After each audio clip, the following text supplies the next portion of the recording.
We on!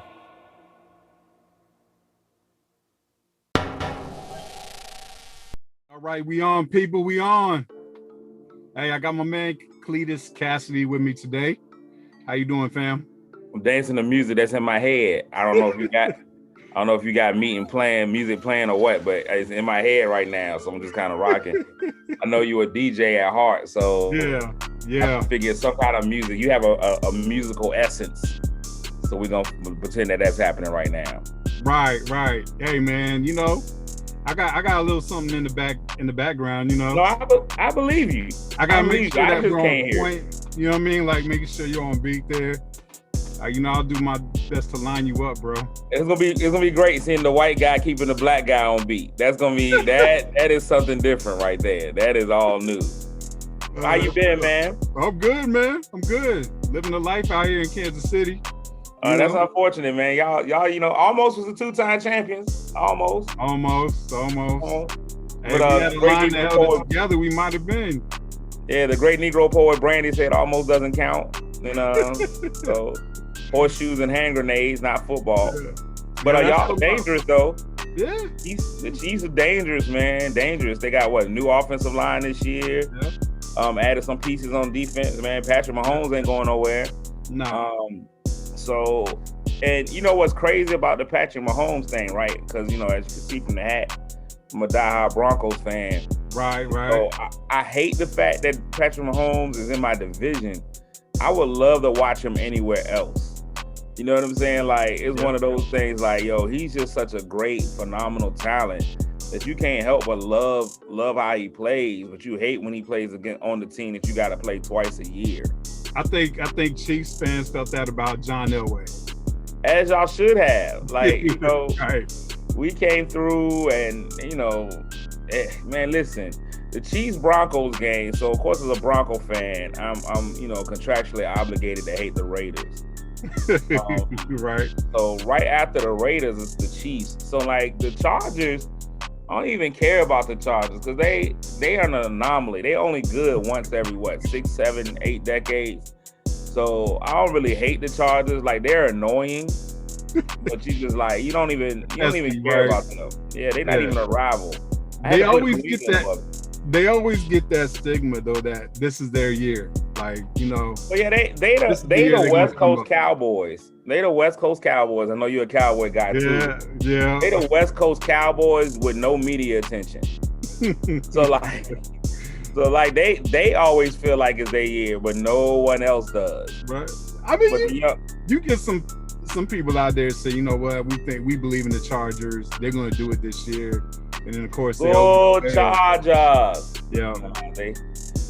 But the quarterback is nice, man. They got a good young nucleus. I don't think that if we go in the AFC West, and I know it's gonna seem like I'm being a homer, but I think y'all got the best team in the West, and we right after y'all with the additions that we made on defense. The people that we drafted, Cortland Sutton's coming back, Von Miller's coming back. Yeah.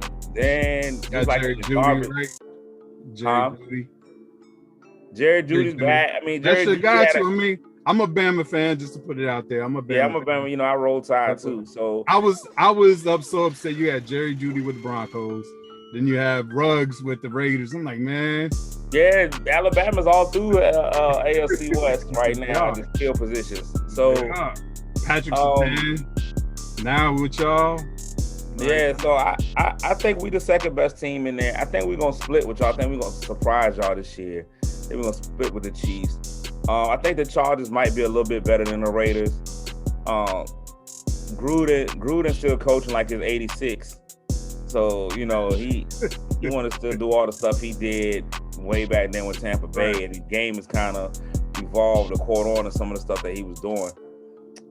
So it's a lot different being on that field than it was in that booth. You know what I'm saying? So it's great. But I just look forward to football season, man. The NBA is nutmeg. If you ever watched the autobiography of Malcolm X, when he was in jail, he was trying to come off his high. And the brother was like, "Yo, I'm gonna give you this nutmeg." And so the nutmeg kind of gave him the feeling that the high gave him, but it wasn't the same. That's how the NBA is for me. Like the NFL is my drug. Like that's my high. I use the NBA to kind of keep me pacified really until the NFL. To the NFL, yeah. Fortunately, man, I love all sports. Well, I'm not a hockey guy, but I mean, at least the top 3 major sports. So I'm good with baseball, but being a Kansas City fan now, it's no fun, man. But you know, they talking Chiefs out here now already. As they should be. Royals, whatever. I'm a Yankees fan, and amazingly, the Yankees are garbage. So, and so I might come off of the Yankee bandwagon, and I might. So baseball, I love baseball. I like the game. I love playing softball now, at my advanced age. But I don't follow the game like I used to, and so Baltimore is not far. And you know, I'm in Virginia. I'm in Portsmouth, Virginia, and the farm team for the Orioles is here. Right. So right. I could kind of do that whole. I follow the farm team, so I follow the major league team. Yeah. Right. That makes total sense. I mean, why not? Especially since they're my secondary sport. My son's like the Orioles growing up. So yeah. If I ever want to go to a game, if I want to go to a game, it's a quick drive up, train ride. And it's the same thing I did with basketball. So like basketball, I never had a team, quote unquote. I tried to follow the Nuggets a little bit. I was like, I'm a Nuggets fan since I was a Bronco fan. Right. But I was more of a Michael Jordan fan. So once Michael Jordan left, I was like Moses in the wilderness. I don't know what to do. So I was just like, you're a grown man. Pick a favorite team. So I picked the Wizards because it was easy to get the Wizards games. And I can just kind of follow them. All their games come on TV here. So I can watch all the games. I can go if I want. So I'm a Wizards fan. And so now I don't like the NBA at all. Like, when I didn't have a team, it was so much simpler. Now I'm like, the anguish of following your team and your team being just hot dumpster juice. I mean, the thing is nowadays, it's, you know, a lot of people kind of stick to just individual players. Players, yeah. I mean, Giannis is my favorite player. I don't like that. I like Giannis too. Giannis is my favorite player, so I'm rooting for Milwaukee in the finals. Okay. Go Buck Wild. Yeah, I don't know by the time this airs if there'll be an NBA champion or not, but just kind of we'll wait and see. It's 2-2. Yeah, my bad for dating your show. My bad. No, you're good. I know better.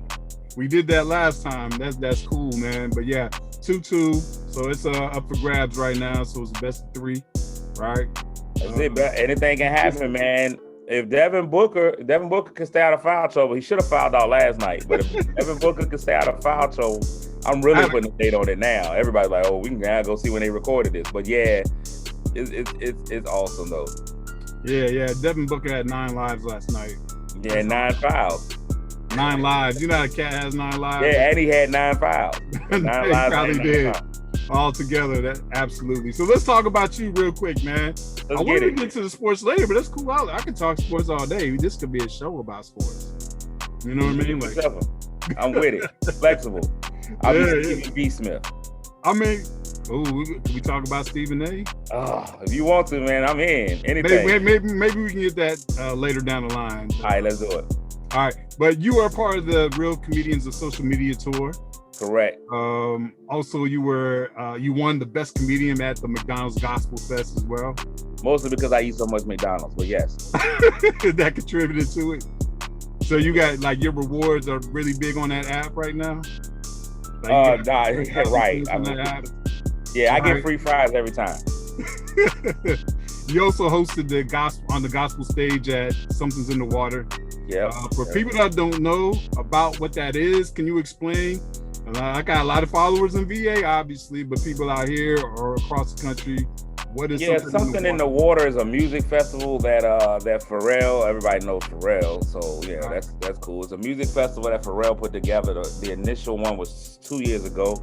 It's the only one we've had so far. COVID canceled the one that they were supposed to have, the second one.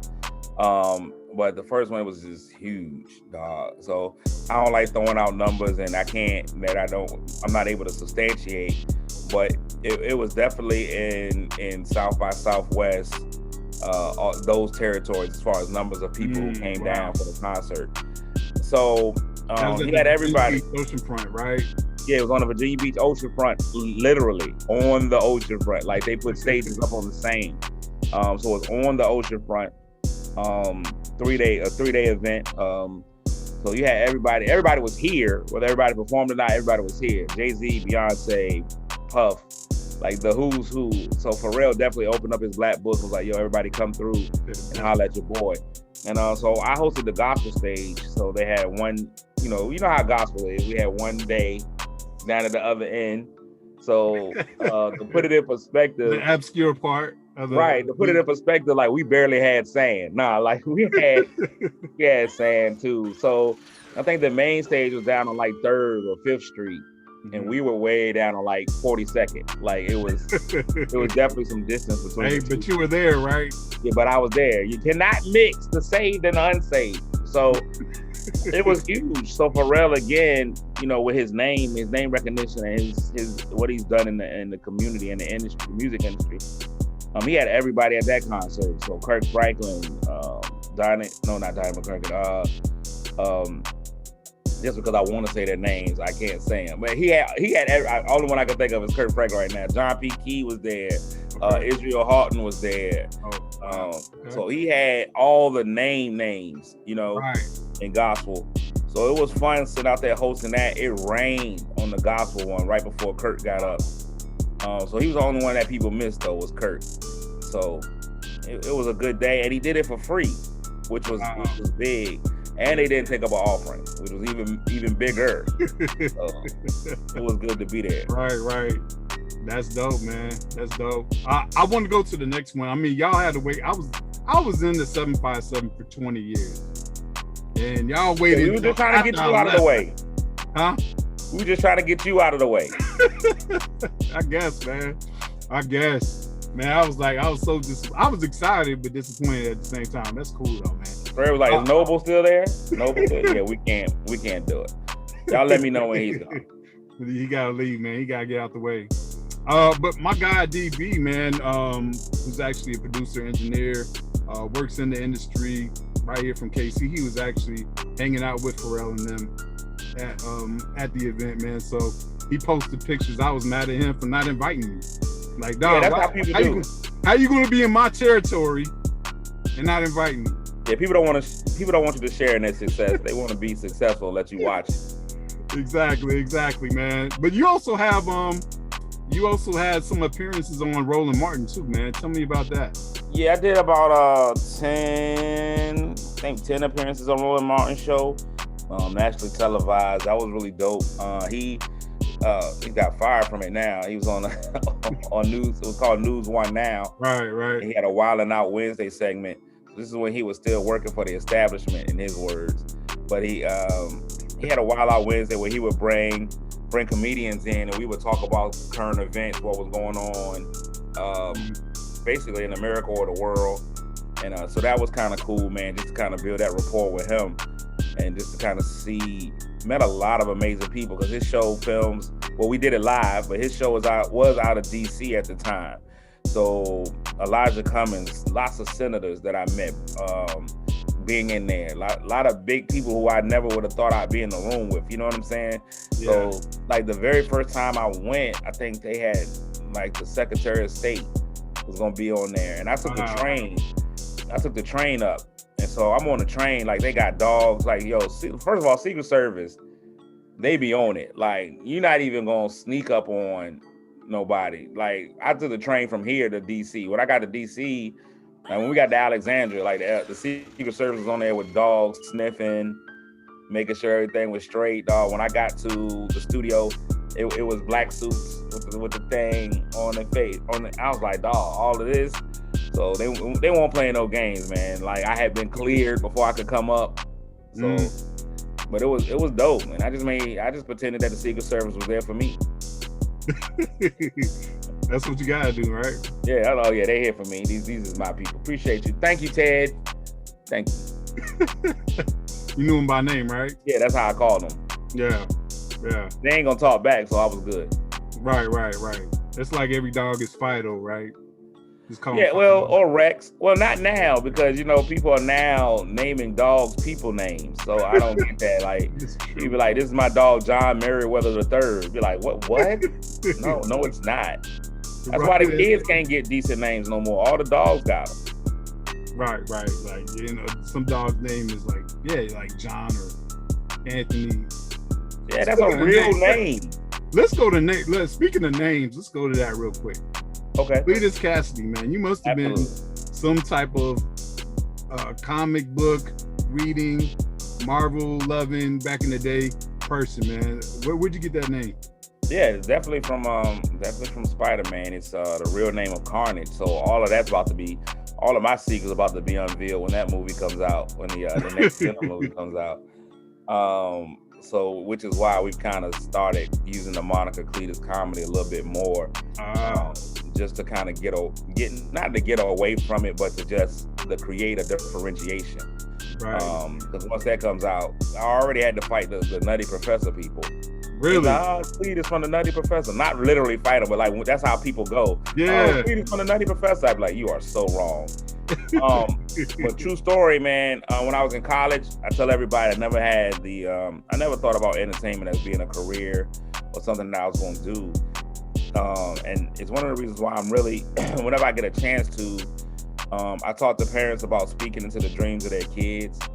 Because when I was growing up, even though I had this talent, I had this ability, my mom was like, you know how many poor, broke, hungry entertainers there are? You need to get a real job. You're smart. You need to get a real job. You need to be a doctor, a lawyer, or something.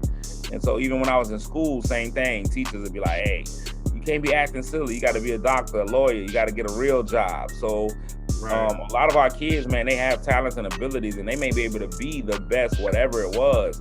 But if we immediately shut them down with the whole, you got to get a real, and a lot of that comes from cultural, socioeconomic.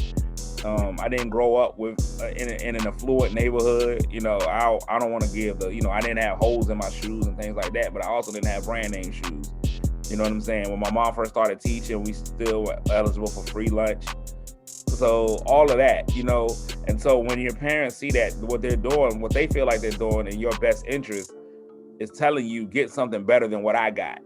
Like they see your ability. They're like, yo, we don't want you to go through this struggle. We don't want you to go through this. But I watched the great Negro poet Marlon, who was Nemo's dad.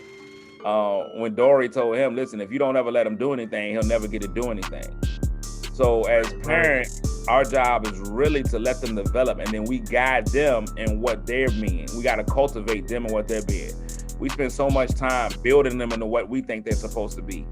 So parents, I tell people all the time, you're not raising your child.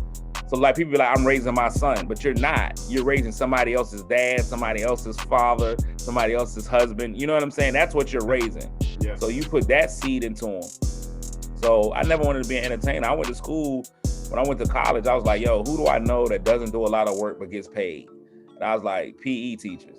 So I was like, that's me. Hey, that's what I started off the same way, bro.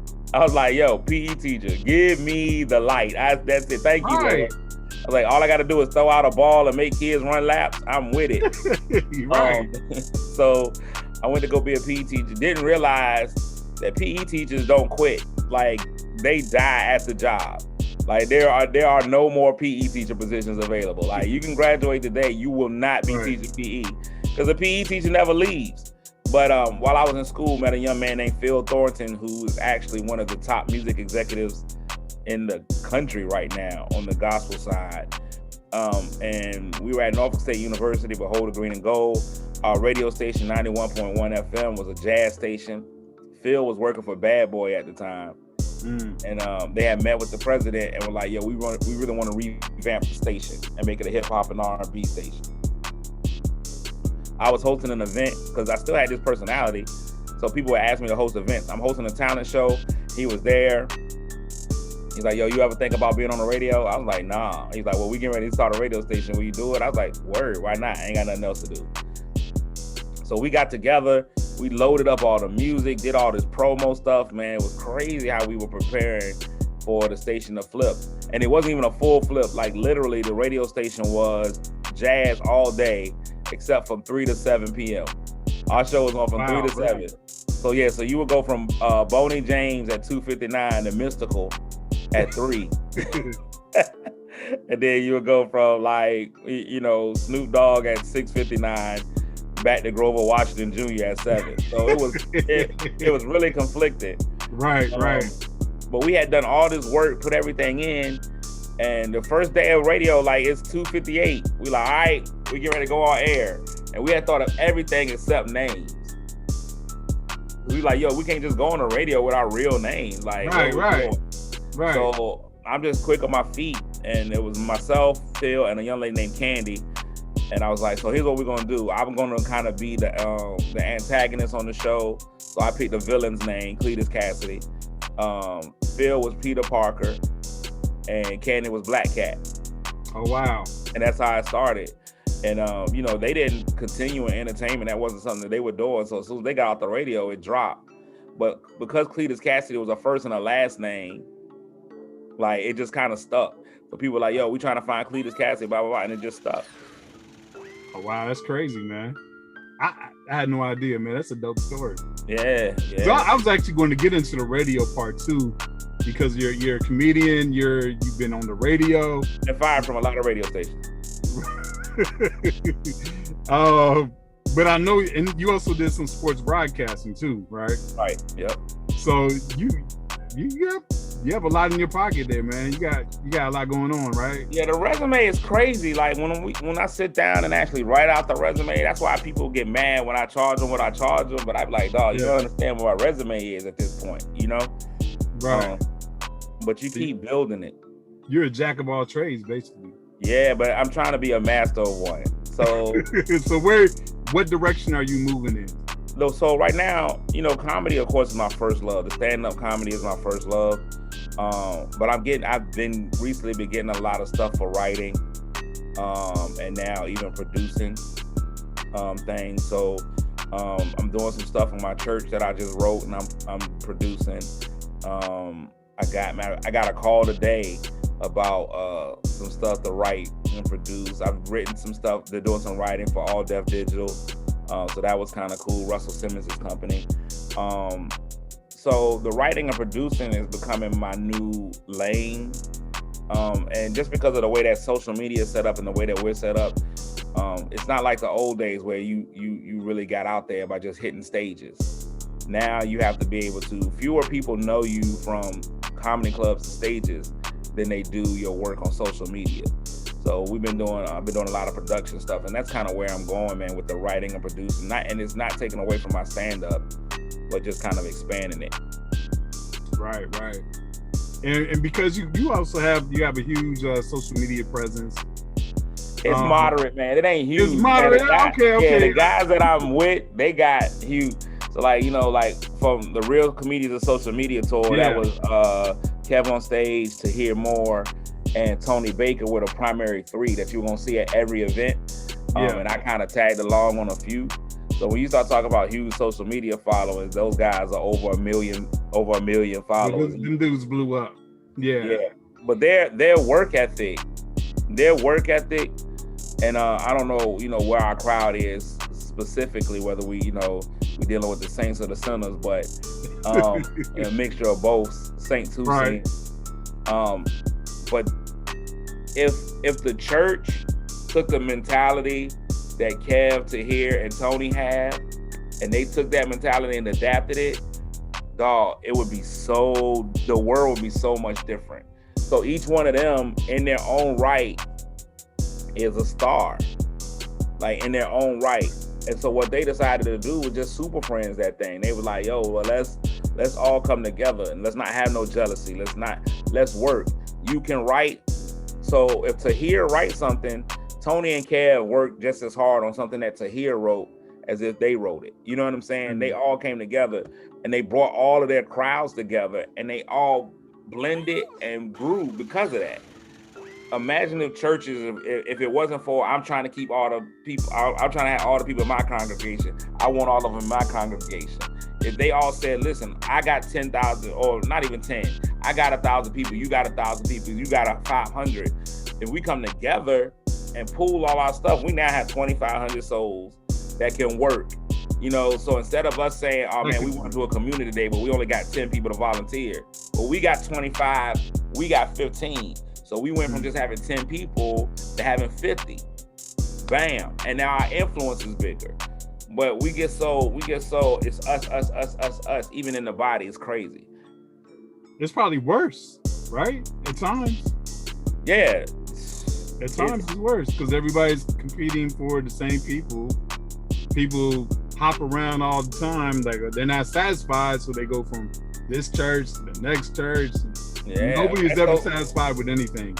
Yeah, I'm interested in how the church looks after the pandemic, but because the pandemic shut down physically us going to buildings, so many people are now able to be like, so like, you know, somebody be like, man, I never been to such and such's church. I never been to John P. Key's church. So I went to my church. We were over at 45 minutes. Let me just go ahead and zoom in on his real quick. I never been to John Gray's church. Let me check John Gray's church out. So now everybody's getting these pieces. They're like, oh man, I like this one. I like that one. So I'm interested in how it all goes together. Yeah, what's going to happen within the next year or so, right? Right. Yeah, it's going to be kind of interesting. I think I never really thought about it that way, but yes, that's definitely a great point. I just want to see how it changes. I think the pandemic is going to change church completely. You know, I got a joke about it, but I'm like, but it's real. I'm like, yo, if the pandemic taught us nothing, then we don't have to be in church for 4 hours. Right. You know what I'm saying? Like, you just got to go with it. Like, we've now learned that all we really need is an hour. We can get all of it done in an hour. So now when we come back, you're going to be like, yo, we need y'all to sit for 2-3 hours. Why though? Why? Cause we was fine. Right, man. And it's, for some, it interferes with their football schedule, right? I mean, if I lived on the West Coast, I would be a stone cold heathen.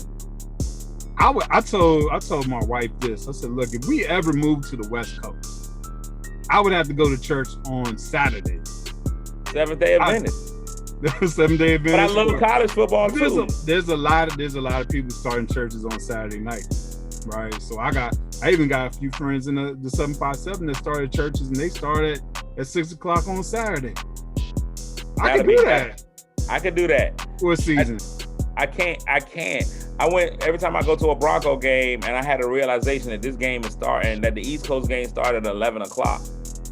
I'm like, yo, it's 11 o'clock at home. Right. Like, and the games are on. Right. What am I supposed to do? The Lord knows my heart.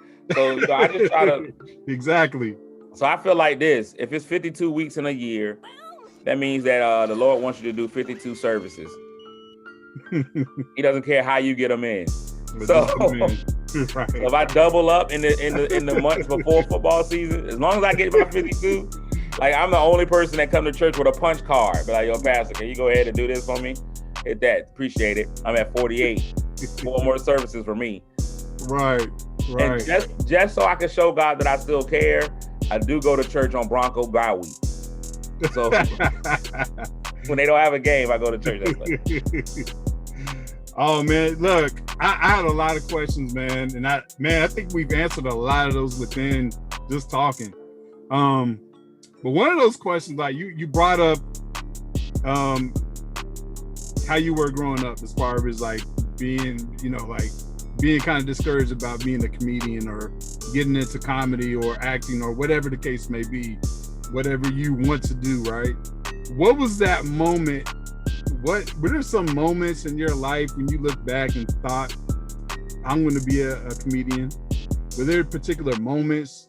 Like the aha moment, like when the light went off? Yeah, when the light comes on. Man, I'm still living those moments every day. Like every day there's a moment where I'm like, so they talk about, so people always tell you not to compare. Here's what's amazing. And people will be like, don't compare your life or your journey or your walk to somebody else's, because you just go. But there are still, I still think there are bars that are set, and not rapper bars, but just like you still want to be able to track your progress. You want to be like, hey man, am I doing all right? That's just human nature.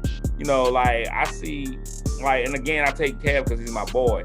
I was like, Kev just bought a mansion in LA, driving the Maserati, he's doing this, he got 1 million followers. And I'm looking at mine, I'm like, what am I doing wrong? Now the process where the problem becomes is when you feel like you're not good enough just because you haven't reached those levels. If you can maintain your confidence and say, I'm just that good, I'm just as good, what do I need to do to get myself there?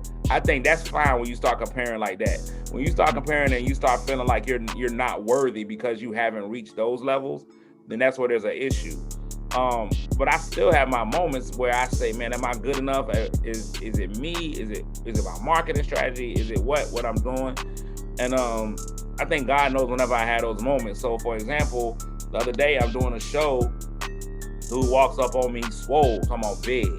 He's like, hey man, I need to talk to you real quick. And I'm starting to think, yo, who have I text recently? You know, that I try to holler at anybody. So bro just comes up to me, he's like, hey man, look, man, I just got out, man, from doing 27 years. And I was like, yeah, that's obvious.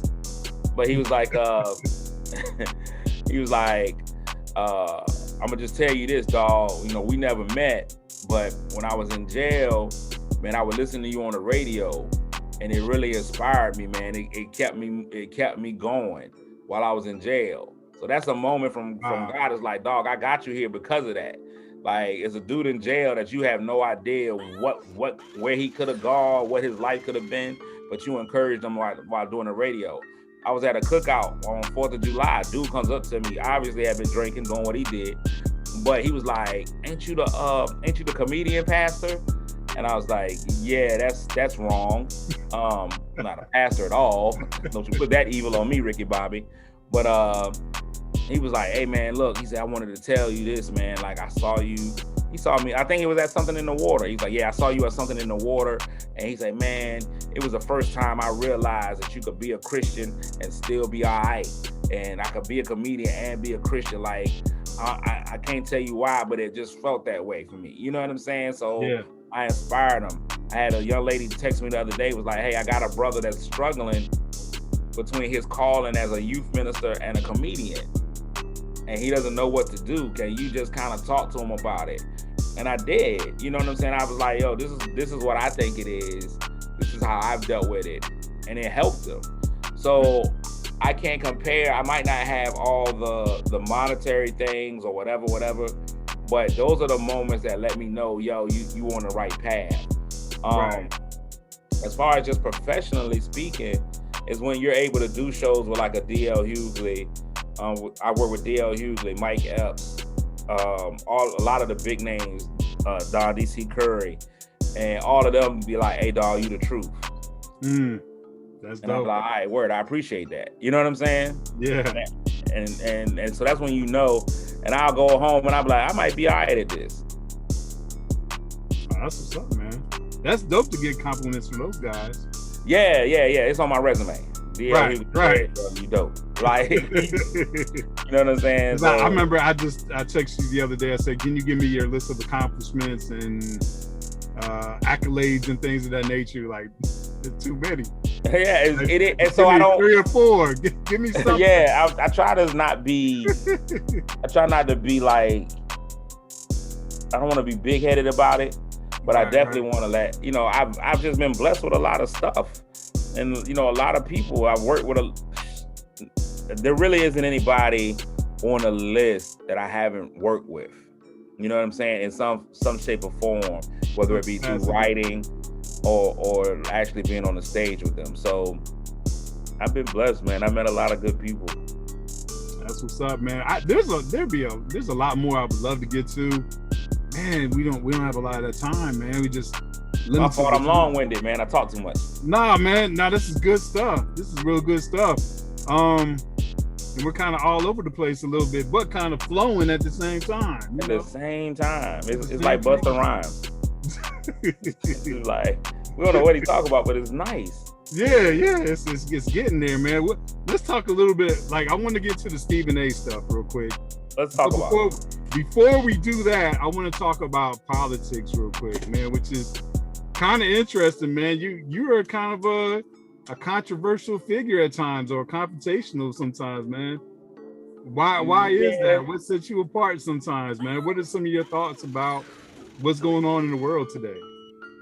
So first, I've always been an independent thinker, and somewhat rebellious. Like, for real talk, my whole life has always been like, if that's what everybody's doing, I don't want to do it. So like, even like when I was and sometimes it works in my favor, sometimes it doesn't, and I'm so stubborn that I'll stick with it even when it doesn't work in my favor. I always tell people, like, in junior high school, all my friends were taking Spanish, so I took French.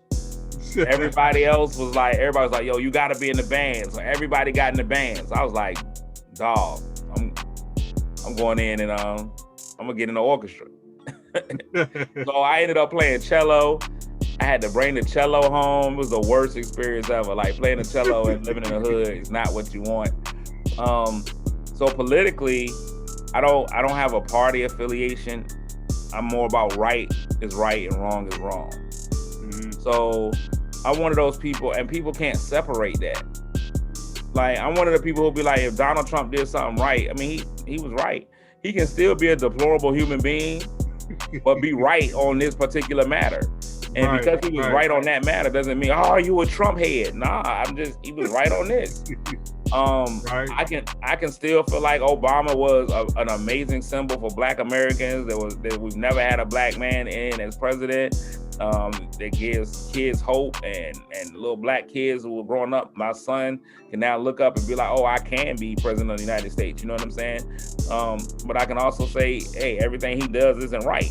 You know what I'm saying? Like, I cannot worship the ground he walks on. Right. So that'll get me in trouble a lot of times. I'll just be like, yo, this is what's right and this is what's wrong. Right. I can say stuff like, yo, they don't care about us in the long run. I don't believe that the politicians who are American politics is set up about who has the most money and influence. Right. And that's point blank. So if you want to get working together for a long time, right? Yeah. This Constitution has been I think it's the oldest running Constitution in the world, from my understanding. So they've been working together for a long time. And it's money and influence. You think there was a huge difference between the two, talking about parties, if there's really a huge difference, this government and Constitution would have collapsed a long time ago. They know what they're doing. Yep. They work and they bend the scale so that they can win. So listen, the Constitution was initially done for white male landowners. So they were like for rich white men. They didn't care about Black people. They didn't care about women. Yo, if you was a rich white landowner, that was it. So even poor white people didn't matter. Like, yo, you don't own no land. We don't care. So it's always a bit about money and influence. And so because here's one of the bigger problems with America. Because we treat politics like a team sport, either you're a Kansas City fan or you're a Bronco fan. Right. When a Kansas City fan gets in the office, what happens is all the Bronco fans rally behind us. We go put a Bronco in office, whether he's right or wrong. We just be like, we got to have a Bronco in the office. Right. And so then he ends up in office. And then all the Kansas City fans get mad. They be like, oh no, we got to get back Kansas City. And so they rally themselves up and they go. So, and it just keeps going. We ended up with Obama because people were just so mad at Bush. They were like, anything but Bush. And so Obama was a genius because his slogan was change. That's it. So, and then you could apply change however you wanted to. We are changing from Republican to Democrat. We changed from old to young, from white to Black. Whatever you wanted the change to be, whatever your personal reason for change was, it worked. Right. And so then those who were infuriated with Obama being in office, and it did build up a lot of it did awaken a lot of the racist underbelly of the country. And they were like, oh, hey, what we can't do is let that happen again. Put in Donald.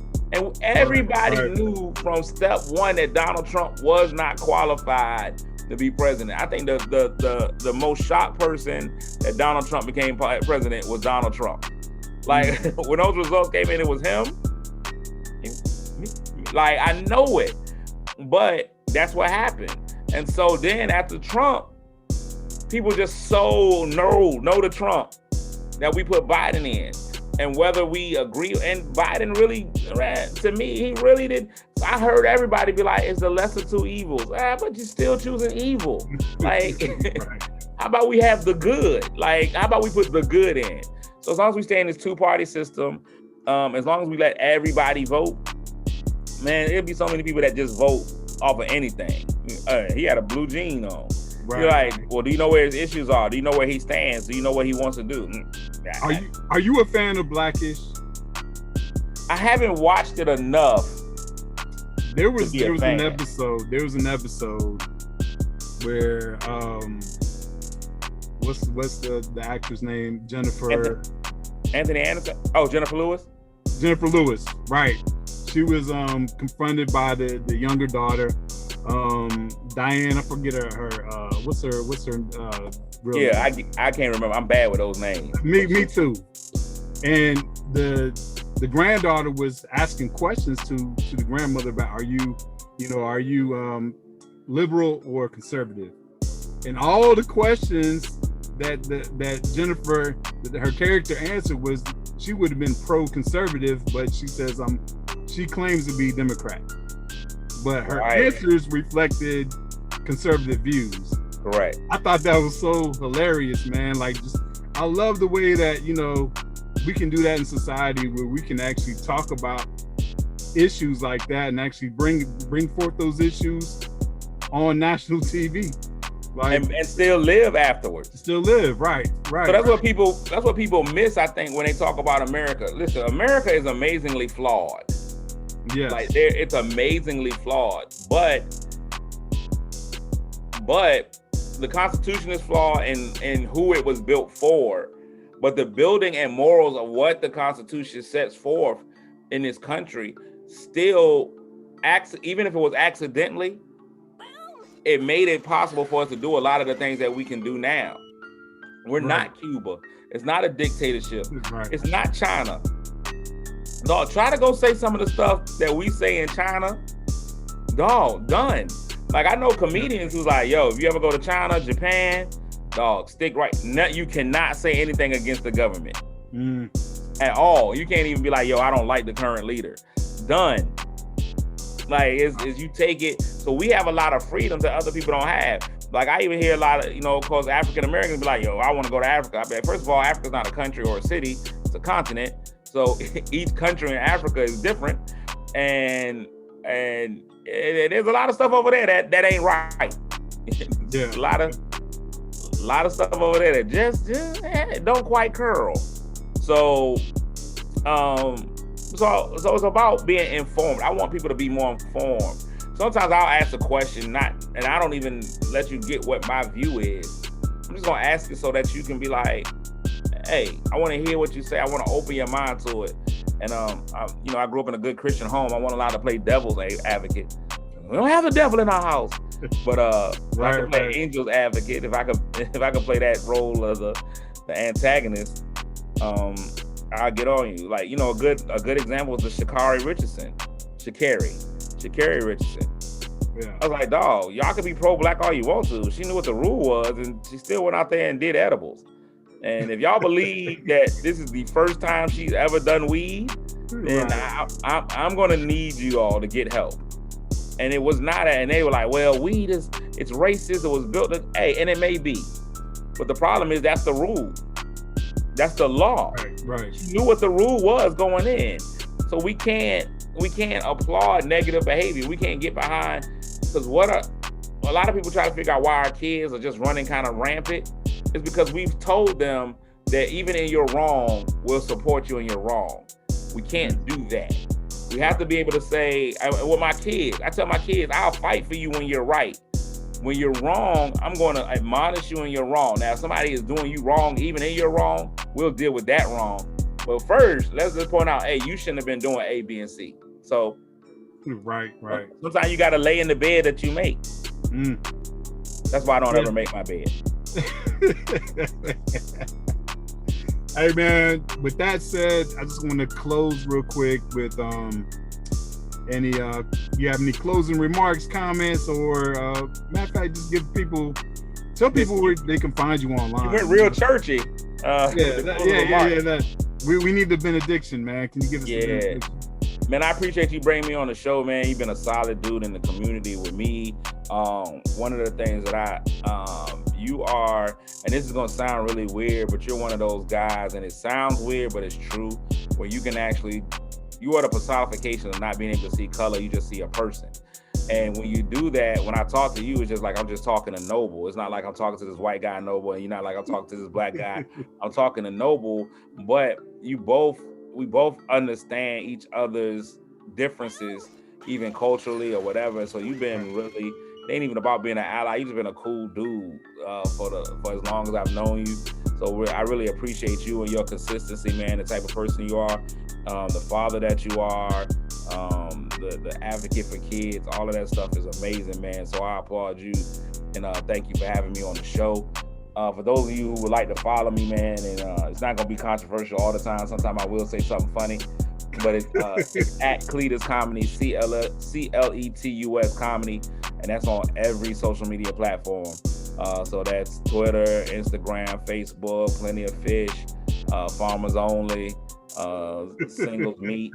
All of that kind of stuff, man. You can hit me on there. And it's even my email, man, if you want to book me, cletuscomedy@gmail.com. The website, cletuscomedy.com. I appreciate you, though, man. Hey, man. My pleasure, man. Thanks for coming on. And I appreciate the kind words, too. Man, I just want to tell people, man, we go so far back, right? That in my phone, I still have your MySpace page. Yeah, that's a minute. I think I went on my MySpace recently. Huh? I think I went on my MySpace recently. Did you? Where'd you find out? I was like, yeah. How many viruses did you get on your computer? Probably 10 to 15 million. I don't know. I think it's not work right. I tried to do that before too, man. It's like, and there's like this long pause and a wait, and things just don't load up. Yeah. Don't do like it. That back in the day though too. Yeah, let MySpace stay where it is. Like if you're not using dial-up, then you don't need to be on MySpace. Absolutely, man. Well, thanks again, Cletus, for coming on, man. Man, this has been great, man. Absolutely. We'll have to have you on again. Yeah, do it, man. Whatever, man. I ain't doing nothing. I ain't got no real job. All right, everybody. Cletus Kassady, check him out. True Broncos fan, but more importantly, a Roll Tide fan. Roll Tide. I can get with that. All right, man. Appreciate you, bro. Absolutely.